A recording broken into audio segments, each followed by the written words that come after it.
स्वागत है आप सभी का दोस्तों। उम्मीद करता हूं कि आप सब अच्छे होंगे। चुनावी मौसम है और 5 स्टेट में चुनाव होने वाले हैं। ऐसे में अगर चुनाव पर चर्चा नहीं हो तो मजा बिल्कुल भी नहीं आता। इसलिए चुनाव पर चर्चा करना बहुत जरूरी हो जाता है। और उसमें भी उत्तर प्रदेश एक ऐसा स्टेट है जहां पर विधानसभा की 403 सीटें हैं और उत्तर प्रदेश भी इस बार चुनावी मैदान में जा रहा है। यानी कि 5 राज्यों में जो चुनाव होने वाले हैं उसमें उत्तर प्रदेश, उत्तराखंड, पंजाब, गोवा और मणिपुर है, जिसमें उत्तर प्रदेश ही सबसे बड़ा स्टेट है जहां पर सभी नेताओं की और सभी पार्टियों की नजर बनी हुई है। और हर कोई चाहता है कि वहां पर सबसे ज्यादा से ज्यादा सीट जीत करके वो विधानसभा में पहुंचे, क्योंकि उत्तर प्रदेश के बारे में एक कहावत जो है बहुत ही प्रसिद्ध है कि अगर आपको दिल्ली की सत्ता पानी है तो उसका रास्ता जो है उत्तर प्रदेश से होकर के ही आता है। और आज जो उत्तर प्रदेश के बारे में चर्चा कर रहे हैं उसके पीछे जो रीजन है वो कांग्रेस है और राहुल गांधी है। क्योंकि उत्तर प्रदेश का विधानसभा चुनाव हो और अमेठी और रायबरेली की चर्चा नहीं हो तो बड़ा अजीब लगता है। इसलिए लाजमी है कि आप उत्तर प्रदेश में जब भी पहुंचे इस चुनावी मौसम में, इस चुनावी बयार में, तो आप अमेठी और रायबरेली की चर्चा जरूर करें। और इस बार तो चर्चा करना बनता भी है। इसलिए बनता है क्योंकि राहुल गांधी लोकसभा चुनाव जो 2019 में हुए थे उसके 29 महीने के बाद पहली बार वो अमेठी गए थे। और इस अकेले नहीं गए थे, वो अपने साथ साथ कांग्रेस की महासचिव प्रियंका गांधी के साथ भी गए थे और उन दोनों ने मिलकर के अमेठी में कई किलोमीटर तक वो पदयात्रा निकाली थी। अब सोच लीजिए कि अमेठी वही जगह है जो कांग्रेस का गढ़ रहा है, अमेठी और रायबरेली। मतलब इसके बारे में यह कहा जाता था कि अमेठी और रायबरेली एक ऐसा जगह है कांग्रेस के लिए जहां पर जीतने का मतलब है कि पूरे राज्य में ये मैसेज जाना कि कांग्रेस मजबूत स्थिति में है। लेकिन अभी हाल के समय में जो कांग्रेस का हाल हुआ है वो उसके बारे में कांग्रेस ने सोचा भी नहीं था कि उसको भी ऐसी स्थिति देखनी पड़ सकती है। क्योंकि राहुल गांधी जो लगातार अमेठी से जीतते आ रहे थे वो ऐसा सीट था जिस सीट से उनकी कई पीढ़ी उस सीट से लगातार जीत करके और लोकसभा में पहुंची। संसद में भी वहां पर कांग्रेस के प्रतिनिधि गए और विधानसभा में भी वहां उसके कांग्रेस के प्रतिनिधि हमेशा जाते रहते थे। लेकिन आज के डेट में लोकसभा तो छोड़िए, विधानसभा तो छोड़िए, एक पंचायत का प्रतिनिधि भी कांग्रेस का नहीं है अमेठी में। ये स्थिति है और यही वजह है कि इसी चीज को मजबूत करने के लिए अपना जो जनाधार है कांग्रेस का, जो कहीं ना कहीं कांग्रेस से कट गया है, उस जनाधार को वापस लाने के लिए राहुल गांधी और प्रियंका गांधी दोनों मिलकर के आज पदयात्रा निकाले। और राहुल गांधी के बारे में इसलिए हम चर्चा कर रहे हैं क्योंकि पिछले लोकसभा चुनाव में उनको भयानक हार का सामना करना पड़ा था इस संसदीय क्षेत्र से। और यहां पर उनको कोई और नहीं, बीजेपी की स्मृति ईरानी ने उनको हराया था। और उस समय में राहुल गांधी को भी ये लगने लगा था कि वो इस बार का लोकसभा चुनाव अगर सिर्फ अमेठी से अगर लड़ते हैं तो वो संसद कभी नहीं पहुंच सकते हैं। इसीलिए उस लोकसभा के चुनाव में, यानी कि 2019 में जो लोकसभा का चुनाव हुआ था, उस लोकसभा चुनाव में उनको इस बात का शक हुआ।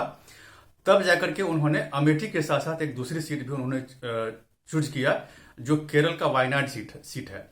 और उनको जीत केरल के वायनाड सीट से ही मिली। और अमेठी जो उनका पारंपरिक सीट था, जिस सीट पर उनके अपने लोग लगातार जीतते हुए आए और राहुल गांधी भी वहां से 2 बार जीते थे, तो राहुल गांधी को इस सीट पर हार मिली। और अभी का हालत यह है कि कांग्रेस का वहां पर पंचायत में भी उनका कोई प्रतिनिधि नहीं है, ये स्थिति है वहां पर। और यही हाल कमोबेश रायबरेली में भी है, क्योंकि रायबरेली से सोनिया गांधी खुद लोकसभा सांसद हैं और रायबरेली में जो उनके प्रतिनिधि हुआ करते थे वो सब अब कहीं ना कहीं कट करके दूसरी पार्टी में शामिल हो गए हैं।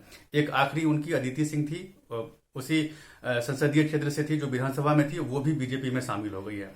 तो कांग्रेस के लिए क्या है कि ये दोनों जिले में जो उनका जनाधार खत्म हो गया है उस जनाधार को वापस लाना, ताकि स्टेट में यानी कि राज्य में ये मैसेज जाए कि कांग्रेस धीरे धीरे अपने वोट बैंक को अपनी ओर खींच रही है, वो वोट बैंक उनके लिए वापस आ रहा है। इसी सिलसिले में ये दोनों वहां पर आज गए थे पदयात्रा करने के लिए। क्योंकि वैसे तो कांग्रेस का जनाधार यूपी में तो पूरा है नहीं, क्योंकि जनाधार का बहुत पहले ही उनका खत्म हो चुका है। लेकिन ये दोनों जिला ऐसा था जहां से ये जीतने का मतलब ये था कि ये कहा जाता था कि जो कांग्रेस अभी भी अच्छी स्थिति में उत्तर प्रदेश में है। और एक और जो बात है वो ये है कि प्रियंका गांधी को लेकर के ये बातें निकल के आई है कि प्रियंका गांधी चुनाव जो लड़ेंगी तो वो अमेठी की ही किसी सीट से वो चुनाव लड़ना चाहती है।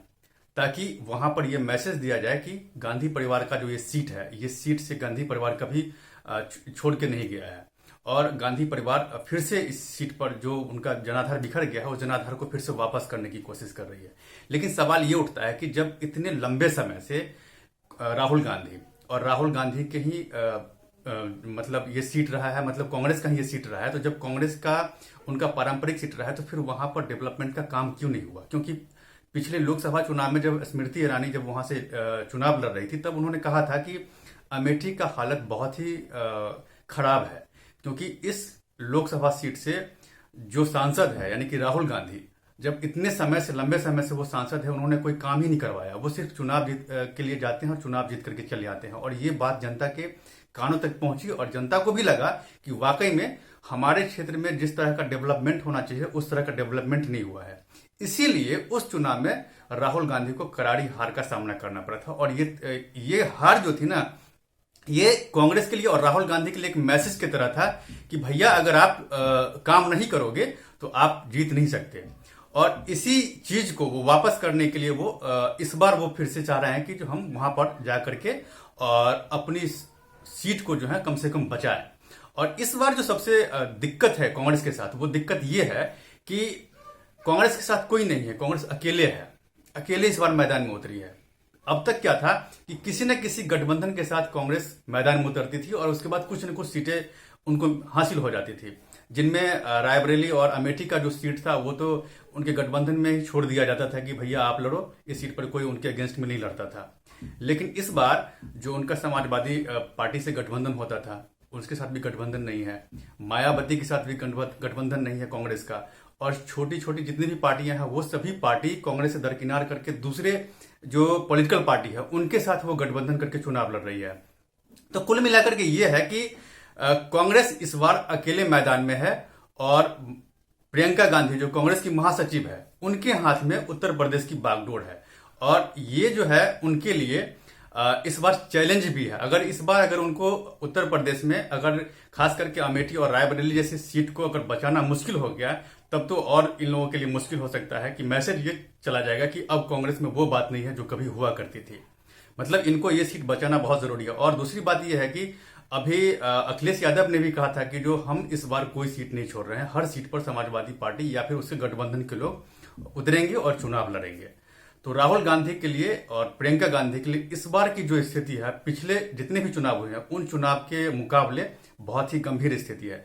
हालांकि देखिए इस सीट पर अमेठी से चुनाव लड़ने की बात प्रियंका गांधी की हो रही है, लेकिन अभी तक ये क्लियर नहीं हुआ है कि अमेठी के किस सीट पर वो चुनाव लड़ेंगी।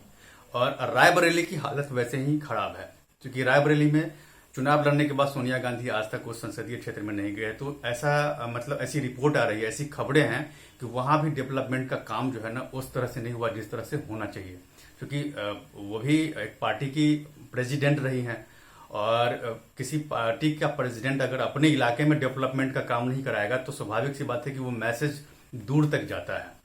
तो इस बार कांग्रेस के लिए उत्तर प्रदेश में खास करके करो या मरो जैसी स्थिति है। और दूसरी तरफ जो गठबंधन है कांग्रेस के अलावा, वो कांग्रेस तो है ही नहीं गठबंधन में, समाजवादी पार्टी बहुत सारी छोटी पार्टियों को एक साथ लेकर के चल रही है और ऑलमोस्ट उनका गठबंधन हो भी सबसे हो जाएगा, सीटों को लेकर के तालमेल आराम से बन जाएगा उनका। और बीजेपी भी इस बार पूरी जोर लगा रही है, इसीलिए ताबड़तोड़ जो है ना बीजेपी वो कई सारी चीजों को गतिविधियों को वो शिलान्यास कर रही है वो। तो ये है कि अब 2 महीने के बाद जब ये चुनाव क्लियर होगा तब जाकर के ये फैसला होगा कि कांग्रेस इस बार कितने पानी में है। तो इस पर मेरी नजर बनी हुई है, आप मेरे साथ बने रहें। और आपने अगर मेरा चैनल सब्सक्राइब नहीं किया तो प्लीज आप मेरा चैनल को सब्सक्राइब कीजिए, इसको लाइक कीजिए और बेल जरूर बजाइए इसका। धन्यवाद।